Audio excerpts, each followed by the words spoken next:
Harbor half ahead. Swiss Skydiver is alongside, and it looks like these two in a match race in the fantasy. Venetian Harbor is back in front half ahead. Swiss Skydiver gonna make her work all the way to the wire. These two are 20 lengths in front. Swiss Skydiver, Venetian Harbor, and Swiss Skydiver is going to run away and win the fantasy. All right, welcome back once again here on Racing Rundown. As you can tell by the title of this video, we're talking about the Grade 2 Bluegrass Stakes. Mile and an eighth at Keeneland, 100 points on the line for the winner of the Kentucky Derby, 40 for second, 20 for third, and 10 for fourth. Same format as the Ashland. I'll go through the field quickly before we get into every horse individually. 1 horse is Chivalry. The 2 is Finnick the Fierce. 3 is Art Collector. 4 is Mr. Big News. 5 is Man in the Can. 6 is Hard Lightning. 7 is the Philly Swiss Skydiver. 8 is Basin. 9 is Attachment Rate. 10 is Rushy. 11 is Hunt the Front. 12 is Enforceable. And 13 is Tiesto.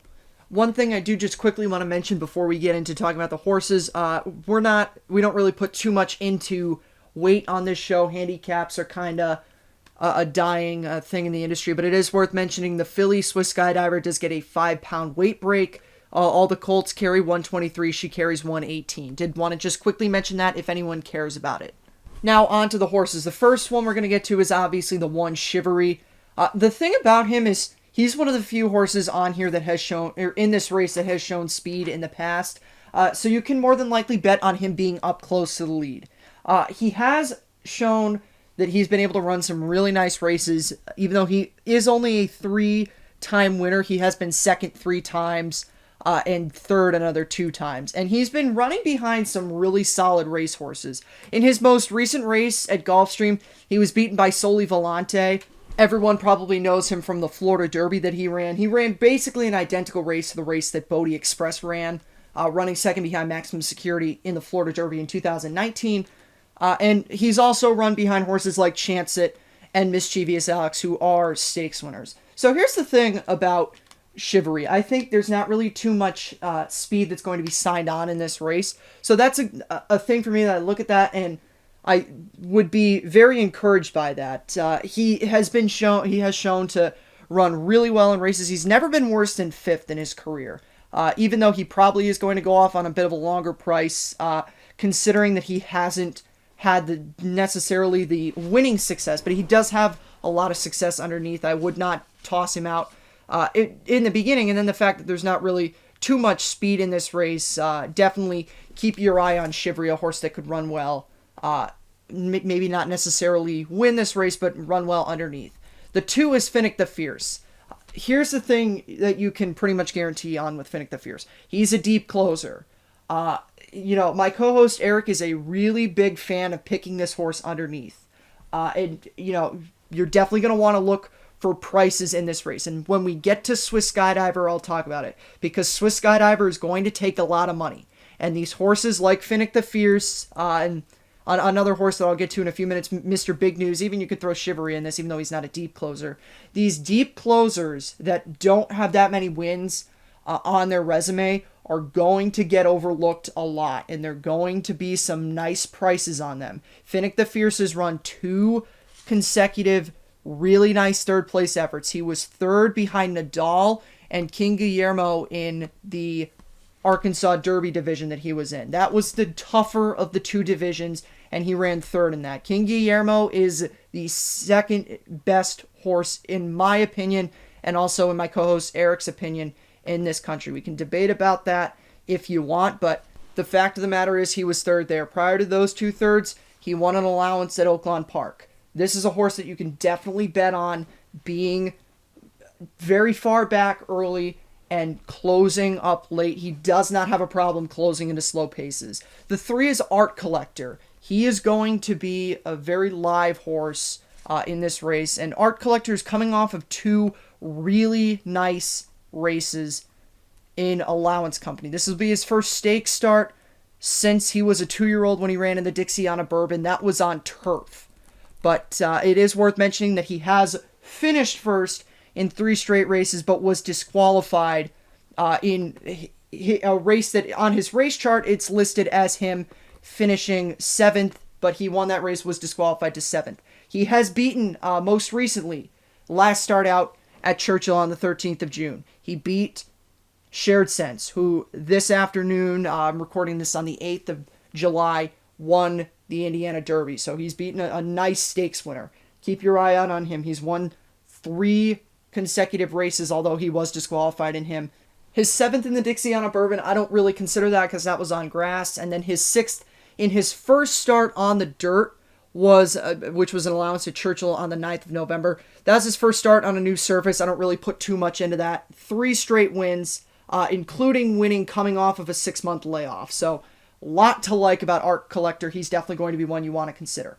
Mr. Big News is fairly similar to Finnick the Fierce. He's going to be a horse that he has been another one that's a closer, closed really nicely into the Risen Star, even though there were a lot of horses closing in that race late, so he was only able to get up to 5th, but most recently in the Oaklawn Stakes, closed into that really well, finished up winning that race. He's been in the money his last 4 starts. Keep your eye on him. You definitely might want to use him underneath. If you're not comfortable with using Finnick the Fierce, you can definitely look to him because he's definitely had better races underneath him. And the 5 is Man in the Can. He is really interesting. He's an Arkansas bred horse. He has 2 stakes wins against Arkansas bred company, but he has run against open company twice.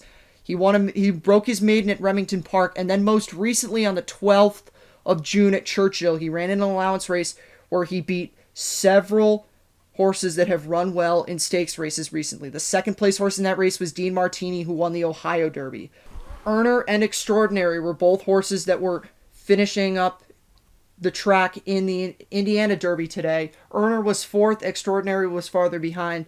And also in that race, he beat the 3rd place finisher in last year's Breeders' Cup Juvenile, Wrecking Crew. So he has been finishing against some, I don't want to say super quality horses, but some nice horses that have run decently in stakes races. So dismiss him as just a horse that runs well in Arkansas bred races at your own risk, because he has had some really nice efforts in open company, even though he does have 1/6 in an allowance earlier this year at Oaklawn. The 6 Hard Lightning is one of the few horses that I will toss in this race. There's not really much that I can look at for him and be encouraged by. He only has 1 win, which was a maiden. When he broke his maiden at Gulfstream on the 24th of May. He's had 2 out of the money finishes, including his most recent start and his first race. So I think there are a lot better horses in this race. So I'll toss the 6 Hard Lightning. The 7 Swiss Skydiver is a very complicated set of circumstances. She is going to be the favorite in this race, and the thing about her is she is going to take a lot of money. I want to separate for a moment the sentimental feelings that a lot of us, including myself, have about Swiss Skydiver. She is the first filly to run on the Bluegrass since 1944. A filly has not run in the Kentucky Derby since 2010. A lot of us would love to see it happen. But looking at this race, it does set up really well for her, but she's been beating top-level fillies like Venetian Harbor and Speech. But the question about that is, how much better than those horses is Swiss Skydiver? And if you were to flip the situation and throw Venetian Harbor in here, Venetian Harbor probably wouldn't really be taken too seriously in this race. So the thing about her is she's coming in this race off of 3 straight wins. She is the lone committed speed, even though there are a few other horses that have gone to the lead in the past. I don't really necessarily think that Swiss Skydiver is going to have to deal with a pace meltdown or having someone challenge her rigorously, but as I've mentioned earlier, you've got horses that can close really well into races like this, and then you've got horses that are going to be sitting pretty close to lead, maybe not pressuring her.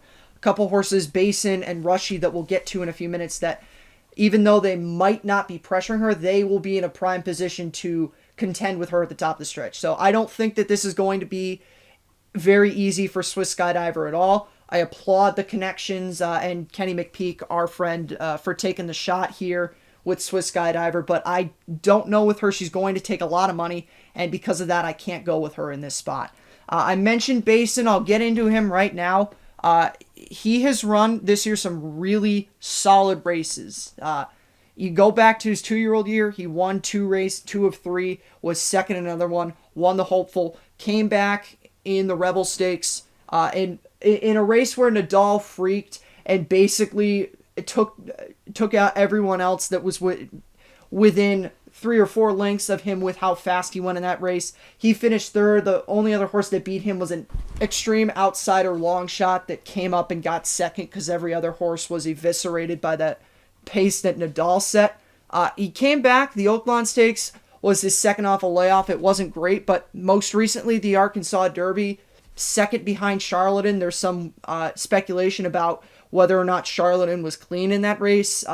Whether or not he gets disqualified or not, I don't really think it matters in terms of this. Basin is a really solid horse underneath, and I would not be surprised if you see him relatively close to the lead, and will be in a position to at least challenge Swiss Skydiver at the very least. The 9 attachment rate, I don't think he's going to get the setup he needs. He's a closer, and he's one of the few closers that I would say at least needs something to run into. He doesn't need everything to melt down up there, but I would say that he would definitely need at least some kind of a target to run into. The 10 is Rushy. Rushy is a very similar horse in his running style to Basin. I think you could probably see those two and Chivalry are probably going to be the 3 that will, if they don't go up and if one of them doesn't go up and challenge her, Swiss Skydiver, those 3 could definitely all be sitting length and a half behind, waiting to be able to get a run around the final turn. Rushy has, again, as I mentioned, has really nice back class. You look at him, third in the Santa Anita Derby. He was beaten by Honor AP and Authentic.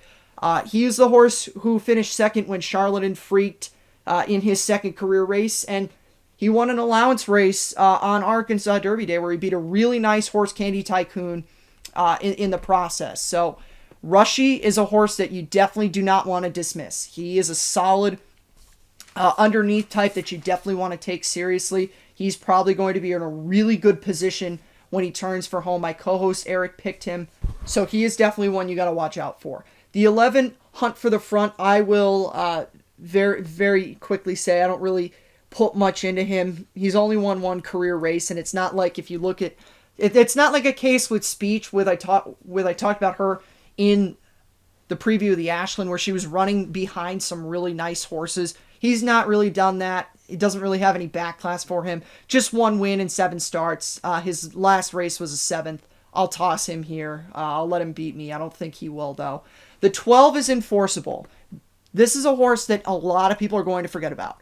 He's another horse that has a history of running in a lot of these stakes races. He was, you can look at some of his really nice finishes. He broke his maiden at Saratoga, third in the Breeders' Futurity where he was beaten by Maxfield and Gouverneur Morris, fourth in the Kentucky Jockey Club, beaten by Silver Prospector and Tis the Law, and also beaten by Finnick the Fierce, who was second in that race.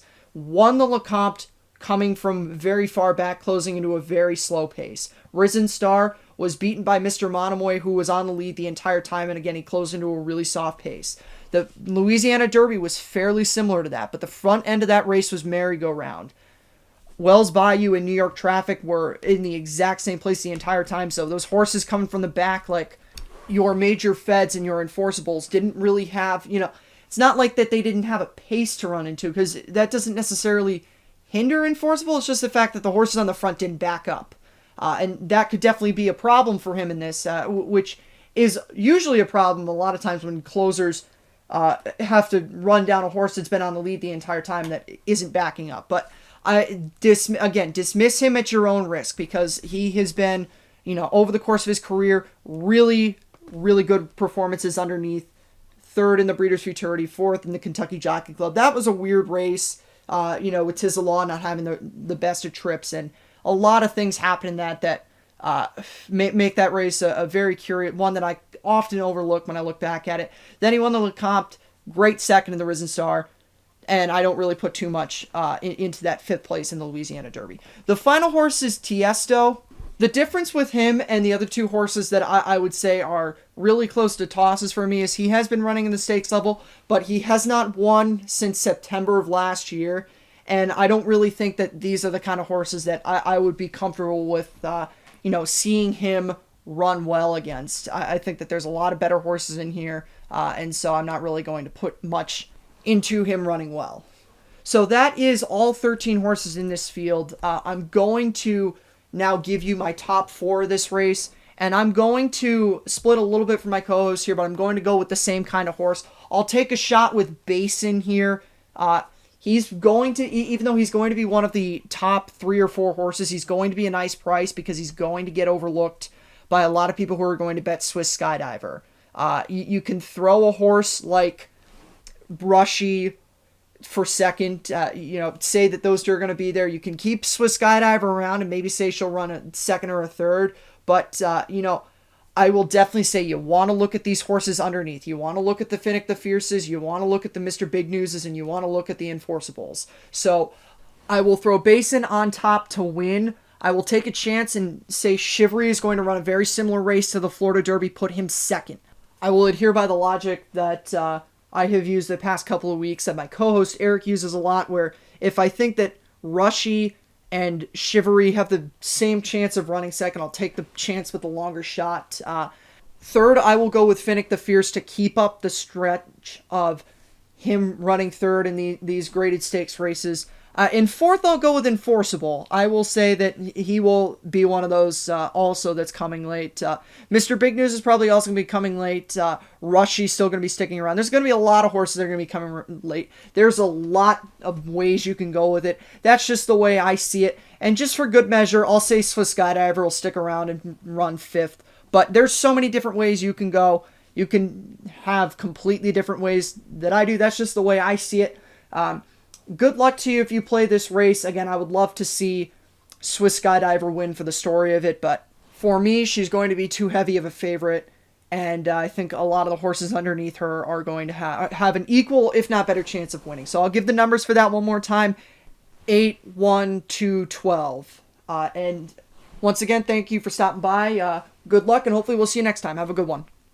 The umpire, along with Mr. Monomoy, who now looks to move through between horses. Heads are turned for home past the quarter pole. 3/4 in 1 minute 12.20 seconds. Sha Sha Shake Me Up. Mr. Monomoy driven toward the inside. Here's Enforceable, who's rattling home with 1 furlong to go. And Enforceable has taken the lead. Mr. Monomoy battles. And on the outside is Silver Slate, but close to home with Julian Leperoux. It's Enforceable. Enforceable to win the Lecombe Stakes. Length and a half to Silver Slate. Mr. Monomoy was third.